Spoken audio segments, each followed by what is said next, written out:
Hello दोस्तों, जय हिंद। This is Warish sir, your welcome to our YouTube channel दिवारिश एकेडमी। दोस्तों, आज हम हिंदी व्याकरण में पढ़ने वाले हैं संधि। संधि किसे कहते हैं, संधि की परिभाषा क्या है, संधि के प्रकार कितने होते हैं, संधि की पहचान को कैसे करें और संधि के प्रमुख उदाहरणों को आज हम इस वीडियो के माध्यम से दोस्तों समझने वाले हैं।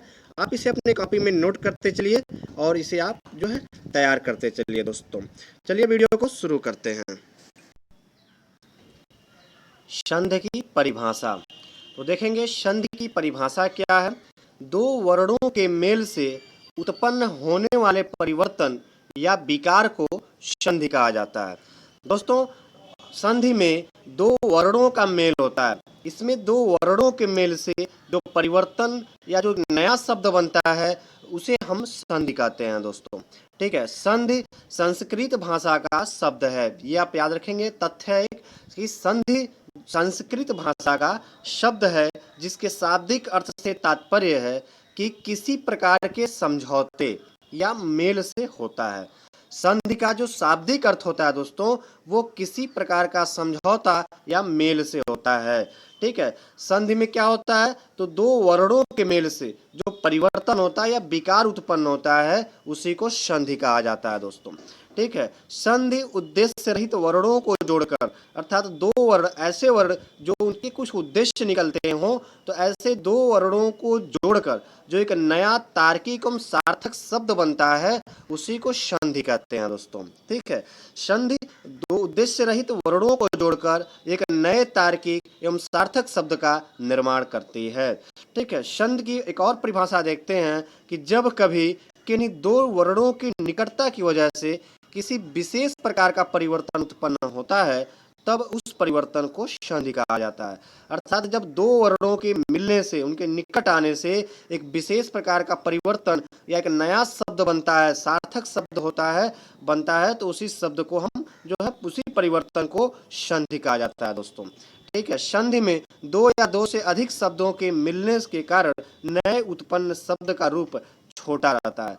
ठीक है। यहाँ पर दो वर्ण मिलाकर एक तीसरे नवीन शब्द की रचना करते हैं। ठीक है। चलिए आगे देखते हैं। आगे आता है दोस्तों संधि की परिभाषा हमने देखा।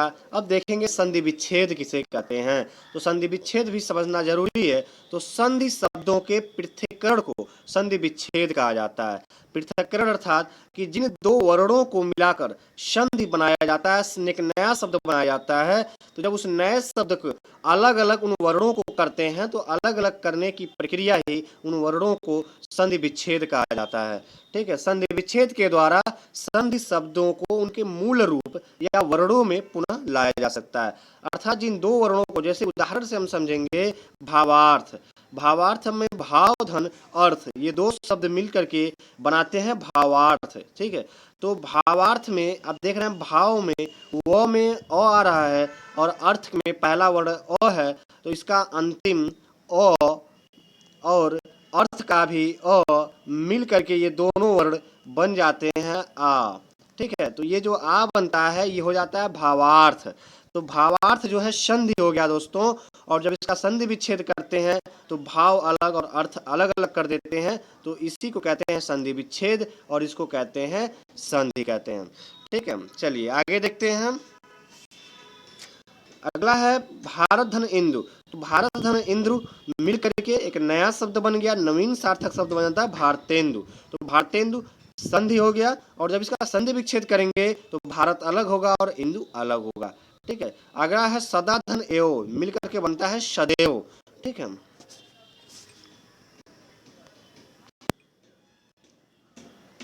आगे देखते हैं हम संधि के प्रकार। संधि कितने प्रकार के होते हैं इसको हम देखेंगे। तो दोस्तों संधि तीन प्रकार के होते हैं। स्वर संधि, दूसरा होता है व्यंजन संधि और तीसरा होता है विसर्ग संधि।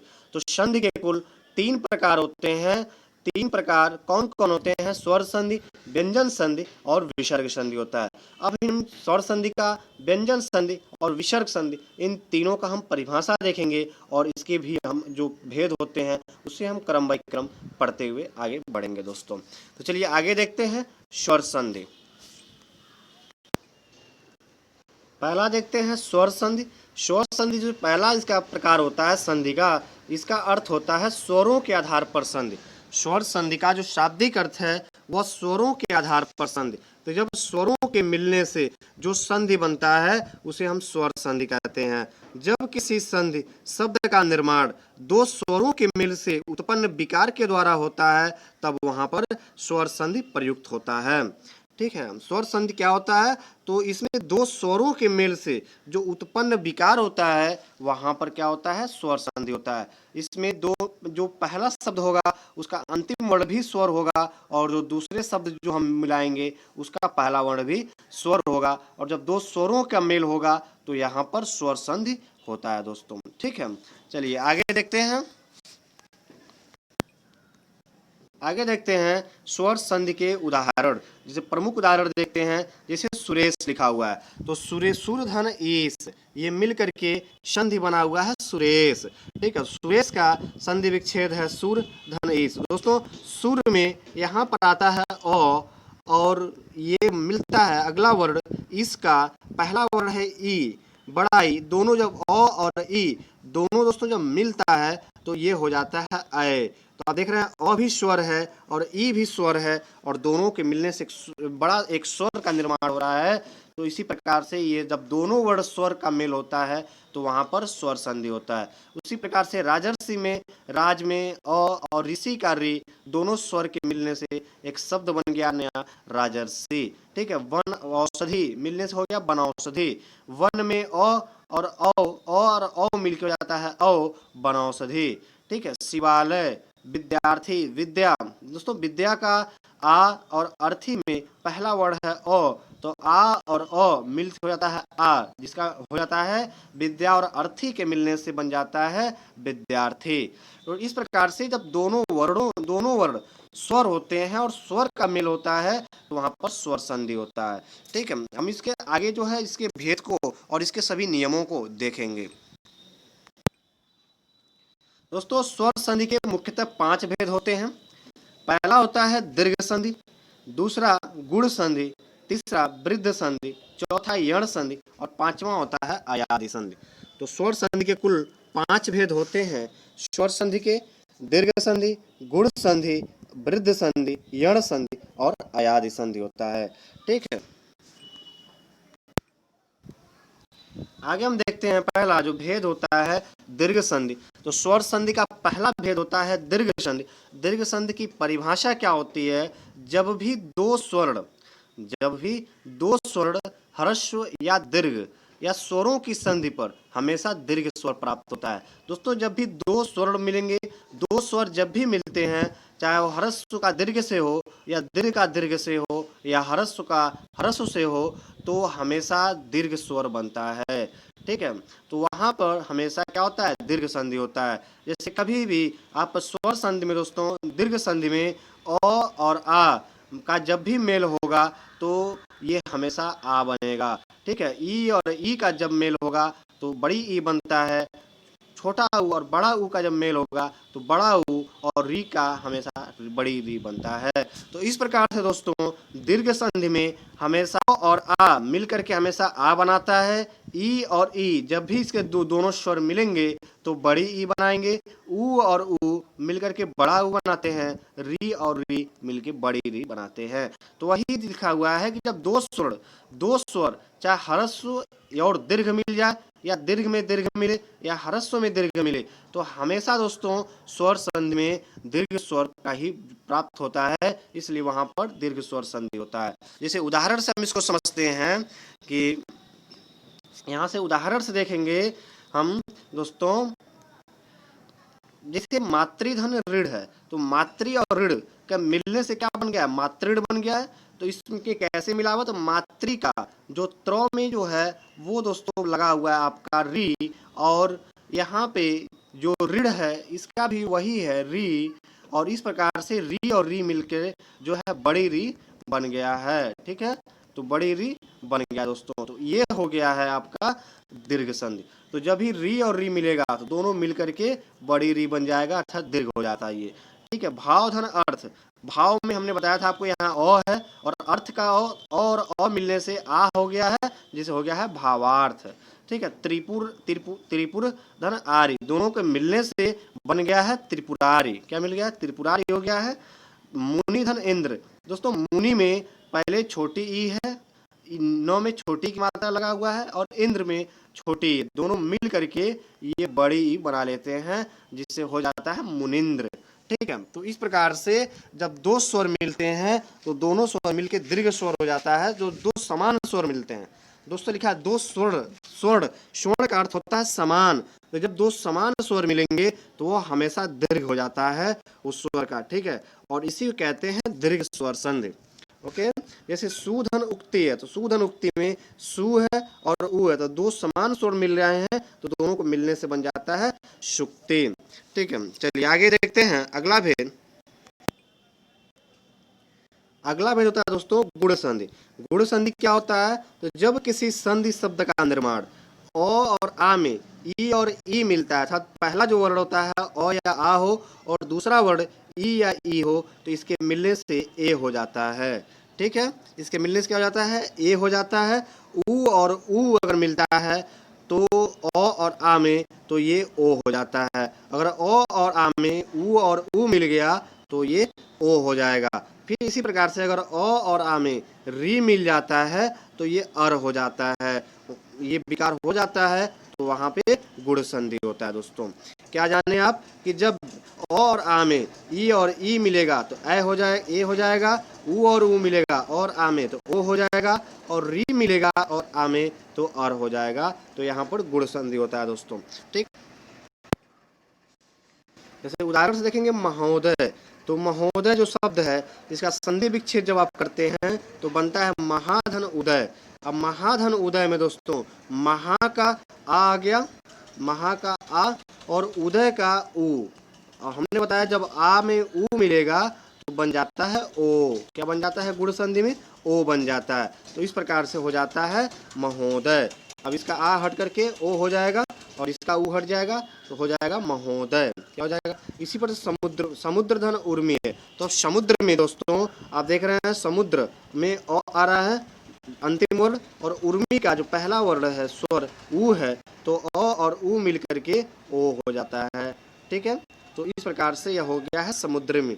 इसी उदय में अ आ गया और उदय में ऊ और ऊ मिल करके ओ हो गया, चंद्रोदय हो गया। ठीक है।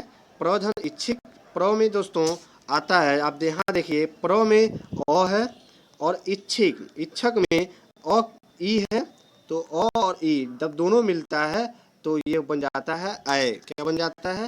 अय बन जाता है दोस्तों। जो ये अय बन जाता है जो आपको हमने बताया है। ठीक है। आगे है महाधन ऋषि, तो महाधन ऋषि जब मिलता है तो हो जाता है महर्षि। लोकधन उक्ति है, तो लोक में अ और उ मिलकर के ओ हो गया लोकोक्ति। ठीक है। यथ धन ईर है, तो यथ में अ आ गया और ईर का ई मिलके हो गया ए, यथेर। ठीक है। भारत धन इंद्र है और दोनों मिलकर के दोस्तों बन जाता है भारतेंदु। ओके। चलिए आगे देखते हैं। अगला देखते हैं वृद्ध संधि। दोस्तों स्वर संधि का जो तीसरा भेद होता है वृद्ध संधि होता है। तो वृद्ध संधि में अ और आ के स्वर का मेल ए और ऐ के साथ होने पर ये दीर्घ में ऐ बन जाता है, और अ और आ का मेल जब ओ और औ के साथ होता है तो ये दीर्घ में औ बन जाता है। यही क्या है? आपका वृद्ध संधि है। अर्थात इसमें क्या हो जाता है? ऊपर एक मात्रा लग जाती है ऊपर, इसे वृद्ध संधि हो जाता है। तो अ और आ दोस्तों इसमें क्या होता है कि अ और आ जब भी जो है यह ए और ऐ के साथ मिलता है तो हमेशा क्या बन जाता है? ऐ बन जाता है, बड़ा बन जाता है। ठीक है। दीर्घ हो जाता है। और ओ और आ जब ओ और औ के साथ मिलेगा तो हमेशा ये औ बन जाता है दोस्तों। जैसे उदाहरण से हम देखते हैं कि उदाहरण में आपको है लोकधन एसड़ा। अब लोक का दोस्तों यहाँ पर अ और एसड़ा का आपका ये ऐ दोनों जब मिलता है तो आपका ये दीर्घ हो जाता है, ऐ हो जाएगा। तो जब ऐ होता है तो लोक में ऐ जुड़ जाएगा लोकय, और ये हट जाएगा और ये सड़ा जुड़ जाएगा तो हो जाएगा लोकय सड़ा। ठीक है। तो ये हो जाएगा वृद्ध संधि। एक धन एक करते हैं, तो एक धन एक में दोस्तों क्या होता है? एक में अ आ गया और यहाँ पर एक का ए, पहले दोनों जब मिल गया तो हो गया अय, तो अय हो गया तो क्या हो गया एकाएक। ठीक है, तो इस प्रकार से ये वृद्ध संधि होता है जब अ और आ के स्वर का मेल ए और अय के साथ होता है तो अय बनता है, और अ आ का मेल ओ और औ के साथ होता है तो औ बनता है दोस्तों। ठीक है, आइए एक दो उदाहरण और देखते हैं इसका ओ और औ वाला। जैसे यहाँ पर आप देख रहे हैं महाधन औषध है, तो महाधन औषध मिल करके बन गया है इसका संधि महौषध। अब यहाँ पर दोस्तों महा में आप देखेंगे तो आ आता है, महा में अंतिम वर्ण आ है और ये प्लस हो जाता है इसके पहला वर्ण औ से। तो जब आ और औ मिल जाते हैं तो हमने बताया कि आपका हो जाएगा औ, तो इस प्रकार से ये हो गया परमौषध, क्या हो गया महौषध हो गया। ठीक है, इसी प्रकार से परम धन औषध है, परम का अ और ओ मिलके अ हो गया परमौषध। तो इस प्रकार दोस्तों जब भी आप देखेंगे, अगला है चौथा यण संधि। दोस्तों यण संधि क्या होता है, तो जब किसी संधि शब्द का निर्माण ई ई उ री का मेल इनसे किसी अन्य स्वर के साथ होने पर विकार होने वाले विकार के कारण हो, तब वहां पर यण संधि प्रयुक्त होता है दोस्तों। जैसे जब ई और ई उ री का मेल किसी भी अन्य स्वर के साथ जब मिल करके जब विकार उत्पन्न होता है, कि नया शब्द बनता है, तो वहां पर यण संधि हो जाता है दोस्तों। ठीक है, जैसे ई की जगह पर य, उ की जगह पर व और री की जगह पर र हो जाता है। ठीक है, जब ये ई उ और री किसी भी अन्य स्वर के साथ मिलते हैं तो ई की जगह पर य हो जाता है, उ की जगह पर व हो जाता है और री की जगह पर र हो जाता है। ठीक है, जैसे आगे हम उदाहरण से इसको समझते हैं। जैसे उदाहरण है कि मधुधन आलय, अब मधुधन आलय को जब मिलाते हैं तो हो जाता है मध्वालय। अब यहाँ पे मधु का दोस्तों आपको मिल गया उ और आलय में आ, तो जब दो असमान स्वर होते हैं तो असमान स्वर का जब मेल होता है दोस्तों, तो इसमें जो पहला स्वर है वो क्या हो जाता है, व हो जाता है। तो आपने देखा उ का व हो जाता है तो मध्वालय हो गया। ठीक है, क्या हो गया, उ का व मध्वालय हो गया। अति धन आवश्यक है, अति का दोस्तों ई हो गया और आवश्यक में आ, ई और आ जब मिल जाता है तो आप देखते हैं य हो जाता है। क्या हो जाता है, ई का य हो जाता है, उ का व हो जाता है और री का र हो जाता है दोस्तों। तो आपने देखा तो हो गया ये अत्यावश्यक। क्या हो गया, गुरुधन ओदन है तो उ का व हो गया गुरोदन हो गया। ठीक है, इति धन आदि है, यह यण संधि का उदाहरण है दोस्तों, हो गया इत्यादि। इसमें दोस्तों आप देखेंगे तो जब भी यण संधि आएगा तो इसमें जो य होगा तो य के पहले अगर कोई वर्ण आधा आता है तो वहां पर आप ज्यादातर यण संधि आप लेकर चलेंगे दोस्तों। ठीक है, सिंपल रूल भी आपको बता दिया। चलिए आगे पांचवा इसका भेद देखते हैं, स्वर संधि का। स्वर संधि का पांचवा भेद होता है अयादि स्वर संधि। क्या होता है, अयादि स्वर संधि होता है। इसमें ए और ए ओ औ से परे किसी भी अन्य स्वर के साथ मेल होने पर क्रमशः ए और ए का अय का आय, ओ का औ और औ का आव हो जाता है, तब वहां पर अयादि संधि होता है दोस्तों। ठीक है, इसमें क्या होता है तो आप देखेंगे यहाँ पे, तो जब भी अयादि स्वर संधि होगा तो जहां भी जब ए ओ औ के साथ जब कोई अन्य स्वर आ जाता है इसके साथ, तो ए का बन जाता है अय। ठीक है, यहाँ पर देखेंगे ए का हो जाता है अय, ओ का बन जाता है आय, अय का ओ का बन जाता है औ और औ का हो जाता है आओ। ठीक है, तो इस प्रकार से ये अयादि स्वर संधि होता है दोस्तों। जैसे नेधन आयन है, उदाहरण देखिए, नेधन आयन, तो नेधन अन मिलकर क्या बन गया, नयन। तो यहाँ पर ने का दोस्तों क्या हो गया, अय हो गया और यहाँ पर क्या हो गया, ने का ए हो गया और अन में अ हो गया, तो ए और ए मिलकर क्या बन गया, आय बन गया। तो आय बन गया तो क्या हो गया, नयन। ठीक है, नौ में अ जुड़ गया, नय न हो गया और अन नयन। ठीक है, तो इस प्रकार से ये ए का अय, आय का आय, ओ का औ और औ का आव हो जाता है। ठीक है, आइए आगे देखते हैं, कुछ और उदाहरण देखते हैं। पोधन अन है, तो पोधन अन में ओ है और यहाँ पर अ है, तो जब ओ में अ जुड़ेगा तो अ हो जाएगा, तो हो जाएगा पवन। ठीक है, पावक है तो पौ है, औ में ई के जुड़ता है दोस्तों, तो औ में जब ई जुड़ेगा या कोई भी स्वर जुड़ेगा तो ये हो जाएगा आओ, इस प्रकार से हो जाएगा पावक। ठीक है, गय का अक जुड़ता है तो गायक हो जाता है। तो ये सभी नयन, पवन, पावक, गायक, नाविक, भवन, ये सभी अयादि संधि के उदाहरण हैं। अब हम देखेंगे दूसरा जो संधि का भेद होता है दोस्तों, हम देखते हैं संधि का दूसरा जो भेद होता है व्यंजन संधि। ठीक है, व्यंजन संधि क्या होता है, तो व्यंजन के आधार पर जब संधि होता है तो व्यंजन संधि होता है जब किसी व्यंजन का व्यंजन से या स्वर से, अर्थात व्यंजन का जब किसी व्यंजन या स्वर से जब मेल होता है तो वहाँ जो विकार उत्पन्न होता है वहाँ पर व्यंजन संधि होता है दोस्तों। ठीक है, क्या समझे आप कि जब किसी व्यंजन का, अर्थात पहला वर्ण व्यंजन होगा और जो दूसरा वर्ण होगा वो या तो व्यंजन भी हो सकता है और स्वर भी हो सकता है। तो पहला वर्ण हमेशा व्यंजन होगा और दूसरा वर्ण व्यंजन और स्वर में से कोई भी होगा, तो ये मिलने से जो बनेगा वो हमेशा व्यंजन संधि का निर्माण होता है दोस्तों। ठीक है, इसे कहते हैं व्यंजन संधि। इसमें जो पहला वर्ण है वो हमेशा व्यंजन होना अनिवार्य है और दूसरा वर्ण जो है वो व्यंजन भी हो सकता है, स्वर भी हो सकता है। ठीक है, जैसे उदाहरण से देखते हैं, इसके जो प्रमुख उदाहरण कुछ होते हैं, जैसे दिग्गज। अब दिग्गज पूछा गया कि कौन सी संधि है, तो दिग्गज में आप बताएंगे व्यंजन संधि है, क्योंकि जब इसका संधि विच्छेद करते हैं तो होगा दिक धन गज। अब दिक धन गज में पहला वर्ण क है। अब देख रहे हैं क के नीचे हलंत लगा हुआ है, तो जब किसी वर्ण के नीचे, व्यंजन वर्ण के नीचे हलंत लग जाता है तो उससे स्वर बाहर निकल जाता है और इस प्रकार से ये क्या कहलाता है, व्यंजन कहलाने लगता है। तो इस प्रकार से क नीचे हलंत लगा हुआ है अर्थात ये व्यंजन है, तो क व्यंजन है और गौ जुड़ा है, तो गौ क्या है, गौ में अ जुड़ा हुआ, गौ भी एक व्यंजन है। तो जब व्यंजन और व्यंजन का मेल हुआ है तो पहला वर्ण दूसरे बात का जो व्यंजन क्या हो गया, वो आधा हो गया है, तो हो गया है दिग्गज, यहाँ पर व्यंजन संधि हो गया है। ठीक है, आगे है अजंता। अब अजंता का दोस्तों जब संधि विच्छेद किया जाएगा तो क्या बनेगा, अच धन अंता। अब अच में चौक नीचे हलंत है, अर्थात ये पहला वर्ण क्या है, व्यंजन है और अ है, और ये स्वर है अंक, और जब स्वर व्यंजन और स्वर जब दोनों मिलते हैं तो जाता है अजंता। ठीक है, तो जब भी पहला वर्ण दोस्तों आपका क्या होगा, व्यंजन होगा, और जो दूसरा वर्ण होगा वो स्वर भी हो सकता है, व्यंजन भी हो सकता है, और जब इन दोनों का मेल होता है तो हमेशा व्यंजन बनता है दोस्तों। ठीक है, और जो बाद वाला वर्ण होता है वही आता है। जैसे यहाँ पर हम देखेंगे वाक धन माय, वाक धन माय जब करते हैं तो हो जाता है वागम में। सम, मौ के नीचे हलंत है तो सम, ये मौ व्यंजन हो गया, गम जब दोनों मिल गया तो हो गया संगम।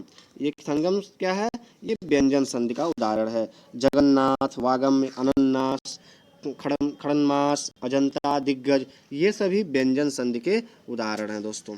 चलिए आगे देखते हैं, आगे देखते हैं तीसरा जो संधि का भेद होता है दोस्तों, विसर्ग संधि होता है। तो संधि का हमने स्वर देखा, व्यंजन देखा, अब तीसरा देख लेते हैं विसर्ग संधि। विसर्ग संधि क्या होता है, तो संधि में, किसी भी संधि में जब विसर्ग के बाद, अर्थात पहले वर्ण के बाद विसर्ग आए और विसर्ग के बाद स्वर या व्यंजन आता है तो विसर्ग में हमेशा परिवर्तन क्या होता है, विसर्ग बनता है, विसर्ग संधि होता है। अर्थात जब पहला वर्ण के बाद विसर्ग होगा और उसके बाद स्वर या व्यंजन के साथ उसे जोड़ा जाएगा तो हमेशा जो संधि होगा वो विसर्ग में ही क्या होगा, आएगा दोस्तों, विसर्ग में ही बनता है, तो वहाँ पर विसर्ग संधि होता है। जैसे मन, मन अनुकूल है। ठीक है, तो यहाँ पर अनुकूल में दोस्तों जब हम जोड़ते हैं तो मनः धन अनुकूल, तो ये मिल करके क्या बन जाएगा, ये मनः में देख रहे हैं नौ के बाद विसर्ग लगा हुआ है और यहाँ पर अनुकूल है, तो पहला विसर्ग है और विसर्ग के बाद से जो है क्या बना हुआ है, औ के बाद विसर्ग लगा हुआ है और इसके बाद से अनुकूल है और, तो ये बन जाता है हमेशा उ, तो क्या हो जाएगा, मनुकूल हो जाएगा दोस्तों। ये गलत लिखा हुआ है, टाइपिंग मिस्टेक है, यहाँ पर होगा मनोकूल, क्या हो जाएगा, मनोकूल हो जाएगा दोस्तों। ठीक है, तो मनोकूल हो जाएगा। तो इस प्रकार से देख रहे हैं पहला जो विसर्ग के बाद स्वर आया हुआ है, तो विसर्ग और स्वर जब मिलता है तो हमेशा क्या बनता है, विसर्ग बनता है। विसर्ग के साथ व्यंजन मिलेगा तब भी क्या बनेगा, विसर्ग ही बनता है, इसे विसर्ग संधि कहते हैं। कुछ और उदाहरण से समझेंगे,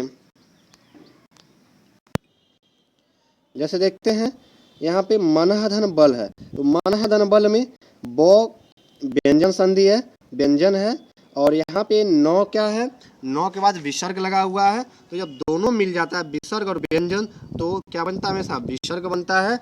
तो ये क्या हो जाएगा, मनोबल। तो जब भी दोस्तों किसी भी शब्द का जब संधि विच्छेद करते समय पहले शब्द के बाद अगर जो है विसर्ग लग जाए, आपको ऐसे विसर्ग मिल जाए, तो उस संधि में हमेशा कौन सी संधि होती है, विसर्ग संधि होती है दोस्तों।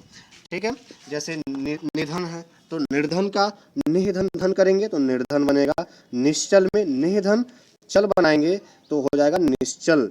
निराहार में निधन आहार मिल के बनता है निराहार। दुशासन में दुहधन शासन मिल करके विसर्ग संधि बनाता है दुशासन। अधधन गति मिल करके बनता है अधोगति। निधन संतान मिलकर हो जाता है निसंतान। नमः धन ते मिल करके विसर्ग संधि बनता है नमस्ते। ठीक है, आगे है निधन फल मिल करके हो जाता है निष्फल। निधन कलंक जब मिलता है तो निष्कलंक होता है। निधन रस का जब मेल होता है तो नीरस बनता है दोस्तों। निधन रोग से निरोग। अंतःधन करण से अंतःकरण। अंतःधन मन से अंतर्मन हो जाता है। दोस्तों इस प्रकार से हमने आपको संधि का पूरा भेद और प्रकार और इसके सभी नियमों को दोस्तों हमने समझाया है। अच्छे से आपको उदाहरण सहित आपको समझ में आया होगा। आप इसको रिवीजन करते रहिए, पढ़ते रहिए। वीडियो को लाइक कीजिए, शेयर कीजिए। चैनल पर पहली बार हो चैनल को सब्सक्राइब करना मत भूलिए। बेल आइकन बटन को प्रेस कराइए। जय हिंद, शुक्रिया, थैंक यू।